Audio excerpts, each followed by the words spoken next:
오늘은 창세기 41장 37절에서 57절 말씀이 되겠습니다. 구약 성경 64페이지를 찾아주시기 바랍니다.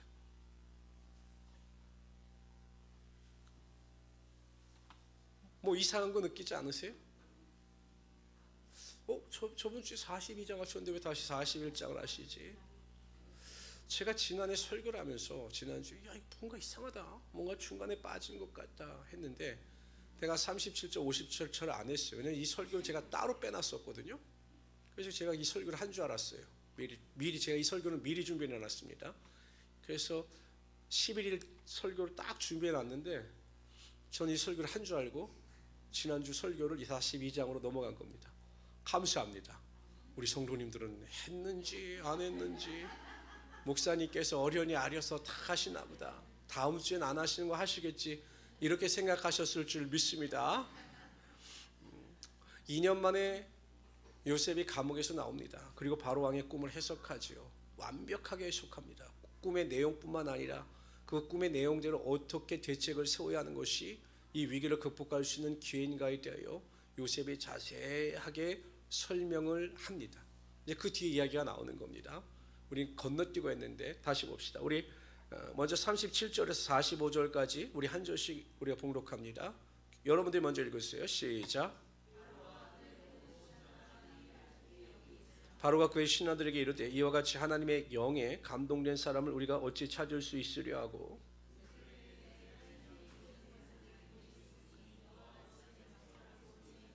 너는 내 집을 다스리라. 내 백성이 다 내 명령에 복종하리니 내가 너보다 높은 것은 내 왕자뿐이니라. 바로가 또 요셉에게 이르되 내가 너를 애굽 온 땅의 총리가 되게 하노라 하고 자기 인장 반지를 빼어 요셉의 손에 끼우고 그에게 세마포옷을 입히고 금사슬을 목에 걸고 그리고 그 앞에서 소리 지르기를 엎드리라 하더라. 바로가 그에게 애굽 전국을 총리로 다스리게 하였더라. 바로가 요셉에게 이르되 나는 바로라. 애굽 온 땅에 내 허락이 없이는 수족을 놀릴 자가 없으리라 하고 사본의 바네라 하고 또 온의 제사장 보디베라의 딸 아스낫을 그에게 주어 요셉이 이야기를 듣고 난 후에 왕이 무릎을 칩니다. 맞다, 그거다라고 무릎을 칩니다. 왕뿐만 아니라 모든 신하들이 이 요셉의 말을 좋게 여기고 그 말에 다 동조를 하였습니다. 여러분 한번 생각해 보십시오. 저는 항상 강조하지만 메시지보다 더 중요한 것은 메신저입니다. 그러니까 그 말을 전하는 사람이 누구인가에 따라 사람들의 설득력이 달라지는 거죠. 그렇죠? 그래서 메신저가 중요하다고 이야기합니다. 누가 말을 하느냐. 그러니까 사회적으로 덕망이 있고 존중을 받는 사람이 하는 말의 내용과 또 정말 사회에서 별 볼일 없는 사람이 말하는 내용이 똑같다 할지라도 사람들은 누구의 말을 더 신뢰할까요? 덕망 있는 사람의 말을 더 신뢰하죠. 이게 인간의 기본적인 태도입니다. 근데 여러분 지금 노예입니다. 그리고 죄인입니다. 요셉의 신분은. 그럼 평상시에 사람들이 그의 신분을 봤을 땐 아이고 저 말도 안 되는 소리래. 무슨 노예이고 죄수인 사람이 꿈을 해석하고 무슨 지혜가 있다고 해서 저렇게 합당한 말을 할 수 있겠어? 라고 의심할 수가 있어요. 그런데 이 요셉의 말에 대해서 왕뿐만 아니라 모든 신하들이 다 이것을 좋게 여겼습니다. 누가 하셨을까요? 참 여러분들은 간단하셔 좋아요. 그냥 하나님이야. 다 하나님이 하시는 거죠. 보세요. 보디발의 노예로 잡혀갔을 때에도 성경에 보면 하나님께서 요셉과 함께 하심으로 보디발의 은혜를 입게 하셨다라고 나오죠. 또 죄수의 신분을 가지고 감옥에 들어갑니다. 거기도 간수장에게 하나님께서 은혜를 베푸사 간수장의 마음을 얻게 하셨다라고 기록하고 있습니다. 요셉이 하는 말을 하나님께서 지혜를 통해서 하게 하셨을 뿐만 아니라 왕과 신하들의 마음을 주장하여 주심으로 말미암아 요셉의 말에 대하여 설득당하게 하시고 그 말을 좋게 여기셨던 것입니다. 그래서 이야기합니다. 이와 같이 우리가 하나님의 영에 감동한 사람을 어떻게 얻을 수 있으리요. 하나님의 영에 감동했다라고 하는 의미는 여러분 성령 충만하다는 이야기입니다. 하나님의 신, 하나님의 영, 성령으로 충만한 사람을 우리가 어디에서 얻을 수 있겠느냐, 이렇게 바로왕이 말하는 것입니다. 여러분 바로왕은 하나님을 전혀 모르는 사람이죠. 하나님에 대해서 전혀 알지도 못하던 사람입니다. 그런데 바로왕이 하나님을 인정합니다. 하나님의 전지전능하심을 인정하고 이 문제 해결이 하나님께로부터 오는 것을 인정하고 있습니다. 보통 우리가 요셉을 이야기할 때 꿈을 꾸는 사람이다. 꿈의 사람 요셉 이런 이야기를 많이 합니다. 그래서 제가 보기엔 요셉은 꿈의 사람이었을 뿐만 아니라 하나님을 증거하는 사람이었습니다. 하나님의 존재와 전지전능하심을 다른 사람에게 증명하는 사람이 바로 요셉이었던 것입니다. 그래서 여러분 바로왕이 하나님의 존재도 인정하고 하나님의 전지전능하심도 인정하게 된 것이죠. 저는 행복한 우리 순복음교회 우리 모든 성도님들이 믿음이 연약한 자나 믿지 않는 자들에게 하나님을 증거할 수 있는 하나님의 귀한 성도들이 되시기를 주님의 이름으로 축원합니다. 그리고 여러분들을 보고 이렇게 하죠. 똑같이 당신과 같이 하나님의 영에 감동한 사람을 우리가 어떻게 얻을 수 있겠습니까? 이런 말을 들을 수 있어야 되는 겁니다. 여보, 당신과 같이 성령 충만한 사람을 내가 어디 가서 찾을 수 있겠어? 이런 말을 들어야 되는 것 아니겠습니까? 여보, 당신처럼 분노에 가득 찬 사람을 내가 어디 가서 찾을 수 있겠어? 이런 말을 들으면 안 되는 거죠. 항상 여러분들을 통해서 하나님을 볼 수 있도록 은혜 가운데 성령의 능력 가운데 살아갈 수 있는 우리 성도들이 되시기를 바랍니다. 사람을 빛나게 하는 많은 요소들이 있어요. 그러니까 그 사람을 빛나게 하는 것이 있죠. 예를 들면 지식이죠. 여러분 지식이 뛰어난 사람, 책을 많이 읽은 사람들, 인생의 경험이 깊은 사람들과 이야기를 하다 보면 그들을 통해서 얻을 수 있는 통찰력이 있고 그 사람을 빛나게 합니다. 제가 가끔 TV에서도 명사들의 특강을 보면 그들이 가지고 있는 지식과 삶의 지혜를 통해서 참 저 사람이 빛난다 라는 것을 제가 느낄 때가 굉장히 많아요. 때로는 사회적 지위가 높은 것이 그 사람을 빛나게 할 수도 있죠. 어떤 경우는 재물이 또 그 사람을 빛나게 할 수도 있겠죠. 저 사람은 부자야, 인생이 성공한 사람이야 라고 그 재물이 그 사람을 빛나게 할 수도 있을 겁니다. 때로는 외모가 그 사람을 빛나게 할 수 있죠. 마를린 먼로 같은 사람 외모 하나로 엄청나게 큰 사랑을 받았으니까. 결국 근데 여러분 마를린 먼로도 자살합니다. 그러니까 미인 박명이란 말이 있어요. 여러분들은 오래 사실 겁니다. 걱정하지 마십시오. 그러니까 외모가 사람을 빛나게. 어찌됐든 오래 산다고 꼭 말씀하셔야 됩니다. 죽고 싶다는 말을 입 밖에도 내지 말아야 합니다. 근데 사람을 가장 빛나게 하는 것 중에 하나가 바로 요셉을 통해서 보면 성령이죠. 우리 안에 성령 충만함을 받게 되면 성령은 지혜의 영이 되셔요.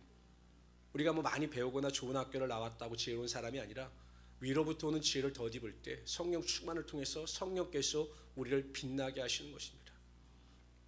때로는 또 우리가 또 성령의 충만을 통해서 온유한 사람으로 변화될 수 있죠. 저 사람을 만나면 천사야. 교회 다니고 나서 완전 천사 같은 사람으로 변하시어 라고 하는 그 온유함이 우리 인생을 빛나게 할 수도 있는 것입니다. 때로는 성령의 능력을 통해서 우리 인생이 빛날 수도 있는 거죠. 결국 우리의 삶에 있어 필수 불가결의 요소는 우리가 성령 충만을 매일 받는 것입니다. 아침 일찍 일어나서 하루를 시작하실 때마다 항상 기도하세요. 하나님, 오늘도 저에게 성령께서 함께 하시고 부에서 성령께서 나를 도우셔서 성령 충만함 가운데 하나님을 드러내며 하나님의 영광을 나타내는 삶을 살아가게 하여 주시옵소서. 성령님, 제가 오늘 걸음걸음 걸어갈 때마다 제 발걸음을 인도하시고 제 생각과 제 입술을 주장하여 주셔서 항상 하나님의 영광을 드러내게 하여 주시옵소서 라고 성령 충만을 사모하는 믿음과 소망을 가지고 하루를 시작하고 성령의 능력을 통해서 하루 가운데 승리하며 살아갈 수 있는 우리 성도들이 되시기를 주님의 이름으로 축원합니다. 요셉의 이야기를 듣고 바로왕은 요셉에게 모든 것을 다 맡겼습니다. 그리고 옷을 입혔어요. 무슨 옷을 입혔습니까? 세마포 옷을 입혔습니다. 총리로서 가장 빛나는, 우리나라도 보면 여러분 조선시대 같은 거 보면 영의정, 자의정 이렇게 보면 옷들이 있잖아요. 신분을 나타내는 옷들이 있잖아요. 그러니까 총리로서 가장 높은 지위를 나타내는 세마포 옷을 입혔습니다. 참 아이러니하죠.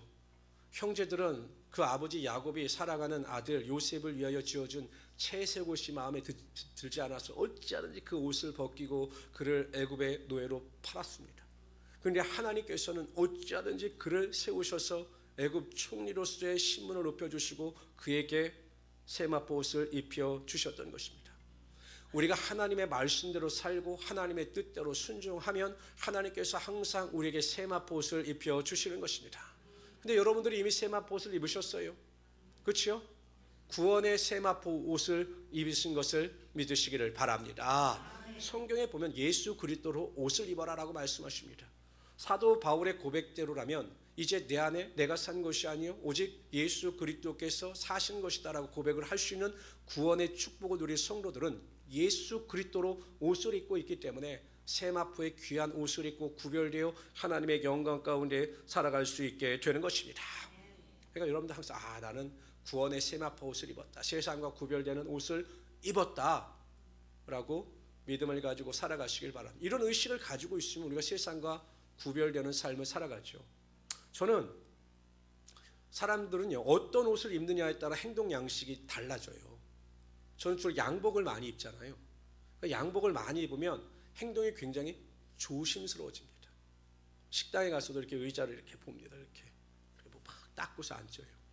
그리고 저는 먹을 때 항상 뭐가 튀어요. 그래서 이렇게 앞치마를 애기처럼 꼭 이렇게 하고 먹어야 돼요. 특히 와이셔츠를 입으면 하얗기 때문에 굉장히 제가 신경을 써서 먹을 때도 항상 조심 먹어요. 그런데 운동복을 입으면 달라집니다. 특히 제가 모자를 쓰면 달라집니다. 나를 못 알아보니까 그냥 아무데나 앉고 막 뭐가 묻어도 털고 뭐 편안하게 행동하죠. 그러니까 무슨 옷을 입었느냐에 따라 우리의 행동 양식이 달라집니다. 만약에 정말로 우리가 나는 예수 그리스도로 옷을 입은 사람이다 라고 하는 분명한 믿음이 있다면 말 하나 행동 하나하나를 신경 쓰면서 하나님께서 기뻐하시는 길을 걸어갈 수밖에 없는 거죠.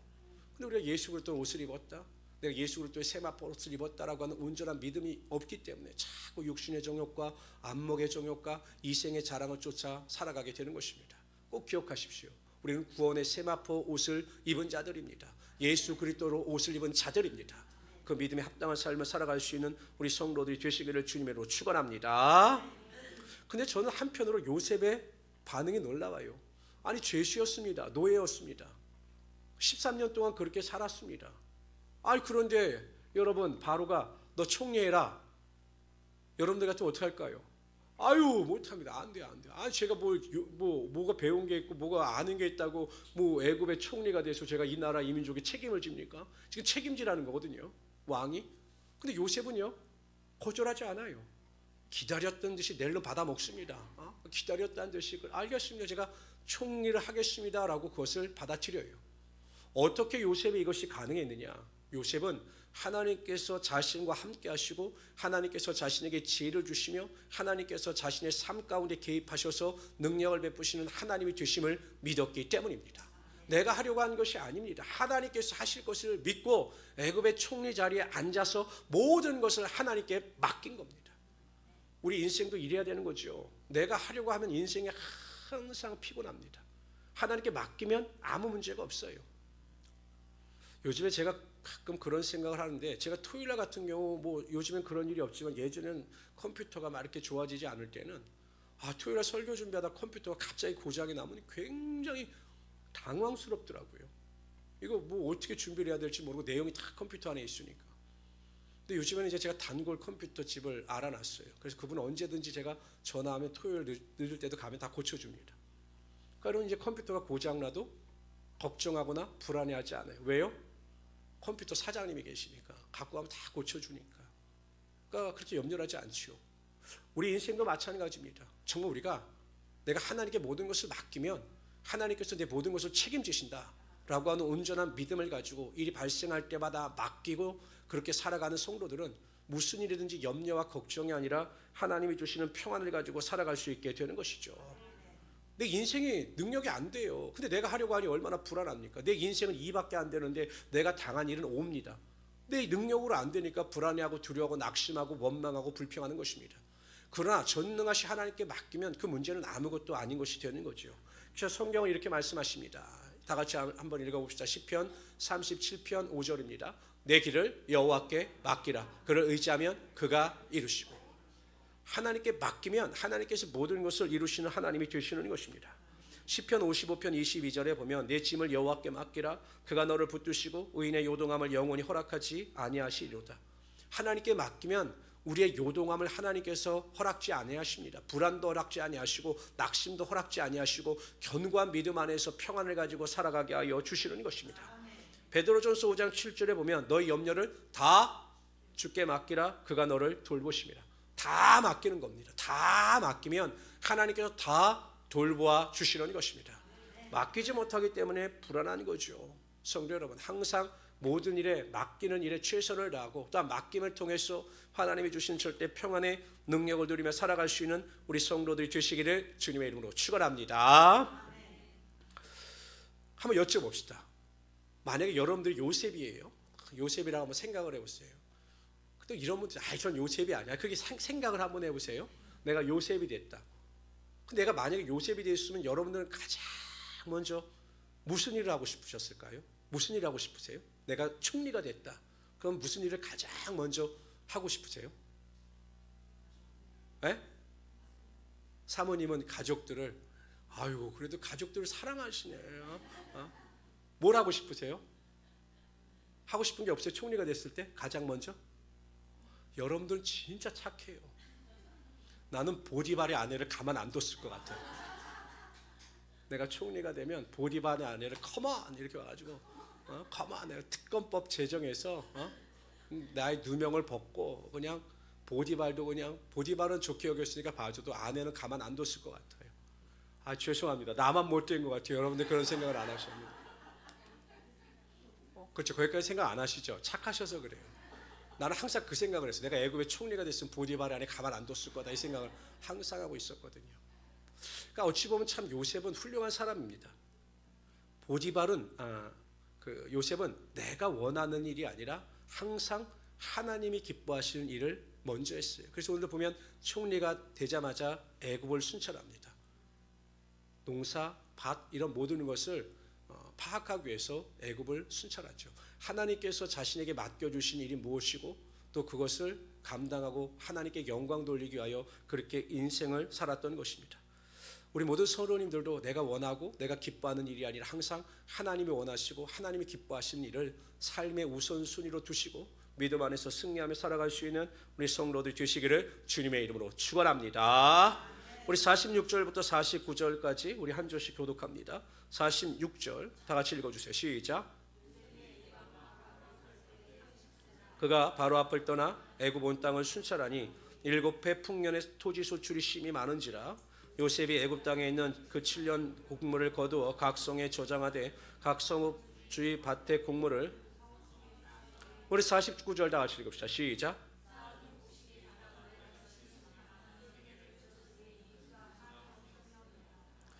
요셉은 최선을 다하고 성실한 사람이었습니다. 하나님은 항상 성실하며 최선을 다하는 사람을 축복하시고 인도하시고 일확천금을 누리고 살아가는 사람이 아니라 항상 자기에게 주어진 일을 최선을 다하고 성실하게 살아가는 자에게 하나님의 은혜가 임하게 하여 주시는 거죠. 오늘도 보면 또 기록되어 있습니다. 애굽 온 땅을 순찰하니 하나님께만 맡긴 것이 아니라 자신이 할 수 있는 범위 내에서 최선을 다하며 성실하게 일했던 것입니다. 신앙생활은 어찌 보면 아무 문제가 없을 때 오늘 보면 요셉이 풍년의 때 이전보다 더 많은 세금을 거두어 곡식을 저장합니다. 그러니까 인생도 마찬가지예요. 성도는 흔히 흉년의 때가 다가오면 하나님 앞에 무릎 꿇고 하나님께 기도하고 하나님의 도우심을 구하는 경우가 많이 있습니다. 근데 여러분 요셉처럼 우리의 인생의 신앙의 때에 풍년의 때가 다가왔을 때 아무 문제가 없고 평안할 때 오히려 하나님 앞에 나와 더 기도하고 더 예배하고 더 전도하고 더 말씀 안에서 살아가게 되면 하나님께서 그 풍년의 때 우리에게 은혜를 더하여 주사 흉년의 인생을 맞이했을 때 능히 이길 수 있는 힘과 지혜를 반드시 허락하여 주시는 것입니다. 그러니까 우리가 흉년의 때 체질을 개선하고 믿음의 신앙의 질을 높이는 거예요. 그럼 여러분 우리가 열심히 흉년이 다가오기 전에 풍년의 때 믿음으로 기도하고 간구할 때 우리가 그때 믿음의 성장과 성숙을 통하여 흉년의 때가 다가왔을 때 그것을 능히 이기며 나아갈 수 있게 되는 거죠. 그런데 풍년의 때 준비하지 아니하니까 흉년의 때 다가오면 매일 쓰러지고 넘어지고 원망하고 불평합니다. 당하지 않아야 될 고난의 시간이 점점 길어지는 거죠. 그러나 풍년의 때 충분히 준비한 성도들은 흉년의 때가 다가오면 하나님 앞에 믿음으로 더 가까이 나감으로 그 고난의 시기가 짧아지고 오히려 그 고난이나 흉년의 때를 통해서 하나님의 영광의 축복을 누리며 살아갈 수 있게 되는 것입니다. 여러분 통장에 한 100억이 있어요. 100억. 그럼 무슨 일을 만나면 걱정이 될까요? 내일 이름을 걱정할까요? 먹고 마시는 거 걱정할까요? 아이고, 통장에 잔고가 많은 한 1,100억만 있으면 여러분들 수요일 날마다 제가 매일 밥 사줄 것 같아요. 맨날. 그리고 뭐 어려움이 다가와도 그렇게 큰 걱정이 없죠. 통장에 잔고가 많으면 많을수록 또 우리가 문제 가운데 더 유연하게 대처할 수가 있는 것처럼 우리 신앙의 통장에 잔고가 많이 쌓일수록 기도를 통해서, 예배를 통해서, 말씀을 통해서, 전도를 통해서 우리의 신앙의 통장에 잔고가 많이 쌓이면 흉년의 때 하나님의 축복을 더 누리며 살아갈 수 있게 되는 것입니다. 이사야서 55장 6절에 보면 너희는 여호와를 만날 만할 때 찾으라. 가까이 계실 때 그를 부르라. 가까이 계실 때, 하나님과의 관계가 좋을 때 더 찾고 찾으면 하나님께서 우리에게 더 은혜를 베풀어 주시는 것입니다. 아모스 5장 4절에 보면 여호와께서 이스라엘 족속에게 이와 같이 말씀하시기를 너희는 나를 찾으라. 그리하면 살리라. 하나님을 찾는 자가 사는 것이고 하나님을 찾는 자가 하나님의 축복을 누리며 살아가게 되는 것입니다. 이런 믿음을 가지고 넉넉히 승리하며 살아갈 수 있는 우리 성도들이 되시기를 주님의 이름으로 축원합니다. 우리 50절부터 52절까지는 우리 한 목소리를 읽읍시다. 시작. 흉년이 들기 전에 요사백에게 두 아들이 나되 보디베다의 딸 아스낫이 요셉이 그의 장남의 이름을 므낫세라 하였으니 하나님이 내게 내 모든 고난과 내 아버지의 온 집 일을 잃어버리게 하셨다 하미요. 시작.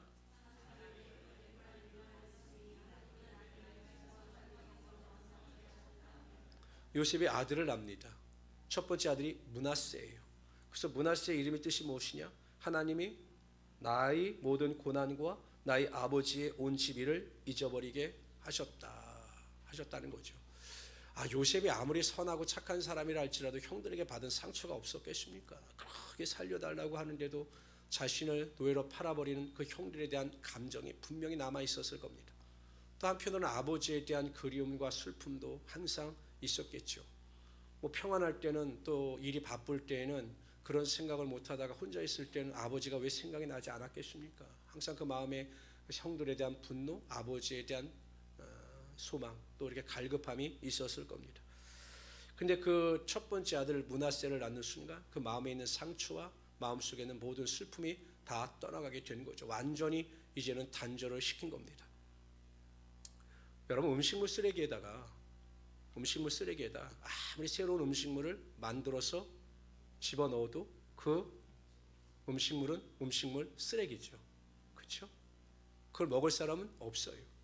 그러니까 음식물 쓰레기에다 아무리 새롭게 음식물을 만들어서 아무리 많이 막 갖다 넣어도, 이전 음식물 쓰레기보다 더 많은 새로운 음식물을 갖다 넣어도 그 음식물 자체는 쓰레기가 되는 거예요. 성도도 마찬가지입니다. 우리가 구원을 받으면 성경에 뭐라고 말씀하셨냐면, 보라, 이전 것은 지나갔으니 새 것이 되었도다. 이건 시간적인 변화의 새로움이 아닙니다. 카이로스, 완전히 질적인 새로운 변화예요.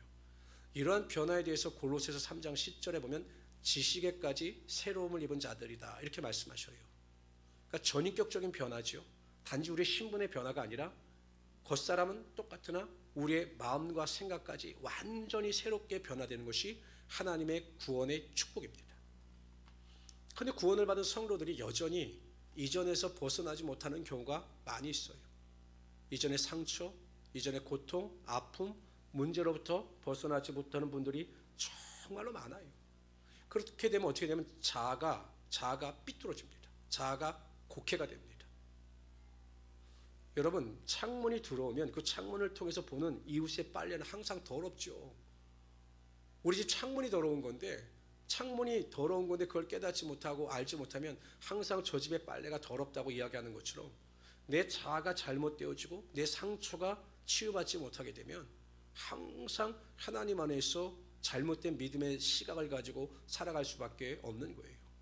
가장 큰 문제가 뭐냐면, 성도들이 구원을 받았음에도 불구하고 이전의 상처로 인한, 또 내가 가지고 있는 소유나 지위에 대한 자존감의 결여가 제일 큰 문제입니다. 여러분, 새로운 피조물이고 하나님의 자녀예요. 그럼 얼마나 우리가 자존감이 높아야 합니까? 근데 자존감이 낮은 사람들의 특징이 뭐냐면, 첫 번째, 남들이 무슨 말을 하면 그 말로 인하여 엄청난 상처를 받습니다. 상대방은 정말 아무 이유 없이 한 말인데 그 자아가 건강하지 못하면 그것을 곱씹다가 오히려 그 일로 인하여 상처를 받고 또 믿음 안에서 점점 멀어지는 경우가 많아요. 뿐만 아니라 인정받기를 그렇게 원합니다. 자존감이 낮은 분들은 항상 하나님께 칭찬받으면 되는데 자꾸 사람들에게 인정받기를 원하는 분들이 많아요. 또 자존감이 낮은 성도들 같은 경우에 보면 자신감이 없습니다. 그래서 항상 무슨 일 할 때 주저주저하는 경우가 많이 있어요. 여러분, 하나님은 이 세상의 어떠한 자들보다 여러분들을 존귀한 자로 인정하여 주셨습니다. 우리는 그저 그런 인생이 아니라 하나님의 걸작품입니다. 우리는 하나님의 명품이에요. 그러한 자존감을 가지고 우리가 무슨 일이든지 자신감을 가지고 우리가 승리하며 살아갈 수 있는 우리 성도들이 되시기를 주님의 이름으로 축원합니다. 에브라임, 하나님이 나의 수고한 땅에서 창성케 하셨다라는 거죠. 자신의 창성함이, 자신의 성공이 누구로부터 비롯되었는가를 분명히 인식하고 시인하고 있습니다. 성도 여러분, 우리 삶의 모든 복은 하나님께로부터 오는 것이에요. 하나님께로부터 오는 것이에요. 그렇기 때문에 여러분, 제일 신앙에 있어서 가장 중요한 것은 내가 자꾸 무엇을 하려고 노력하고 애쓰지 말라라는 겁니다. 성도들은요, 무슨 문제가 발생하고 무슨 마음의 소원이 있으면 자꾸 행동을 취합니다. 무엇을 하려고 하는 거예요. 근데 이것보다 중요한 것이 무엇이냐면 항상 우리는 나와 하나님 관계가 바로 되어 있는가를 점검해 보아야 한다는 거죠. 하나님과의 관계가 올바른 성도들은 항상 믿음 안에서 무슨 일을 하든지 먼저 기도하고 하나님의 뜻을 물으며 하나님의 인도하심을 구하는 삶의 모습을 보이게 되어 있는 것입니다. 그런데 하나님과의 관계가 잘못 정립되어져 있으면 믿음의 삶에서 멀어지죠. 예배의 삶에서 멀어지죠. 말씀의 삶에서 멀어지죠. 그리고 자꾸 내 생각대로, 내 감정대로, 내 판단대로 말하고 행동하다가 잘못된 길을 걸어갈 수밖에 없는 것입니다. 행동하려고 하지 말고 항상 하나님과 나의 관계가 바로 서 있는가, 나는 정말로 하나님이 나의 삶의 왕이 되시며 주인이 되심을 인정하고 있는가를 점검하셔서 관계 회복을 통하여 하나님으로부터 오는 하나님의 축복을 누리며 살아가시는 하나님의 귀한 성도들이 되시기를 주님의 이름으로 축원합니다. 시편 63편 8절에 보면 나의 영혼이 주를 가까이 따르니 주의 오른손이 나를 붙드시거니와 라고 말씀하셨습니다. 우리가 하나님께 대하여 가까이 하려고 노력하면 하나님의 오른손이 나를 붙잡아 주시는 것입니다. 그러니까 여러분, 인생이 실패할 일도 없고 인생이 쓰러질 일도 없는 것이죠. 항상 하나님을 가까이 할 수 있는 성도들 되시기를 주님의 이름으로 축원합니다. 우리 53절부터 57절까지 읽죠. 제가 53절 읽을게요. 애굽 땅에 7해 풍년이 그치고 요셉이 말과 같이 7해 흉년이 들기 시작하며 각국에는 기근이 있으나 애굽 온 땅에는 먹을 것이 있더니 애굽 온 땅이 굶주림에 백성이 바로에게 부르짖어 양식을 구하는지라. 바로가 애굽 모든 백성에 이르되 요셉에게 가서 그가 너에게 이르는 대로 하라 하니라. 온 지면에 기근이 있음에 요셉이 모든 창고를 열고 애굽 백성에게 팔세. 57절 나가지고 시작.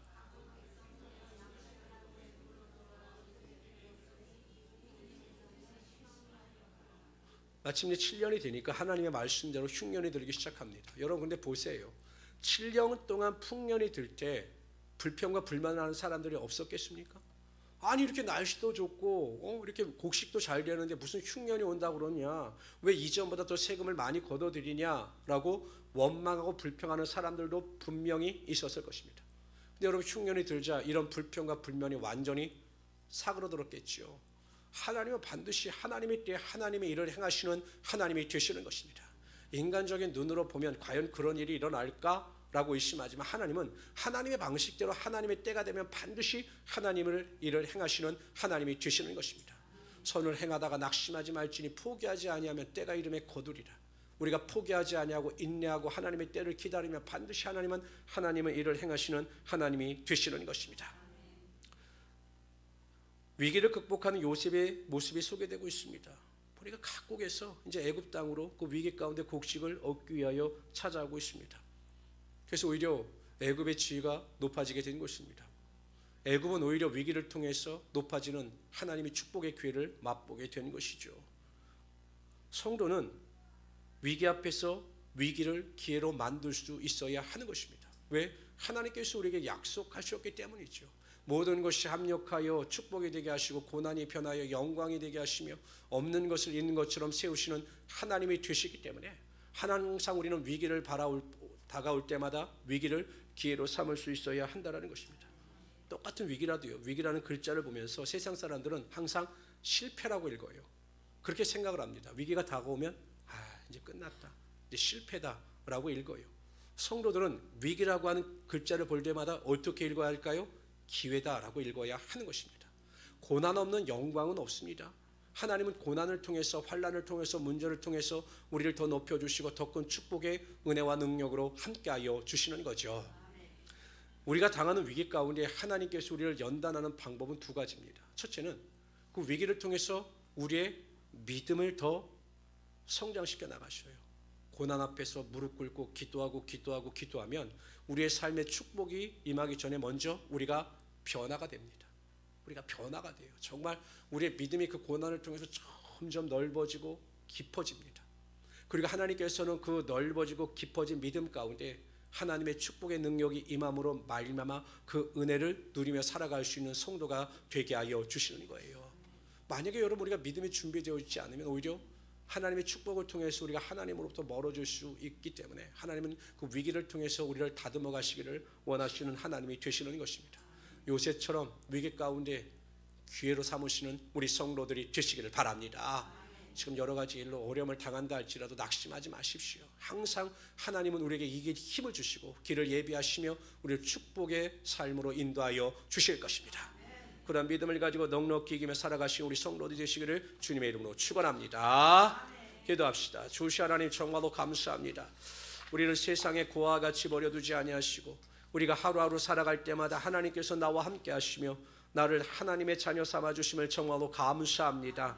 항상 하나님 나와 함께 하시는 그 하나님을 믿고 신뢰하며 하나님이 나의 삶의 전부인 것을 고백하며 살아가게 하여 주시옵소서.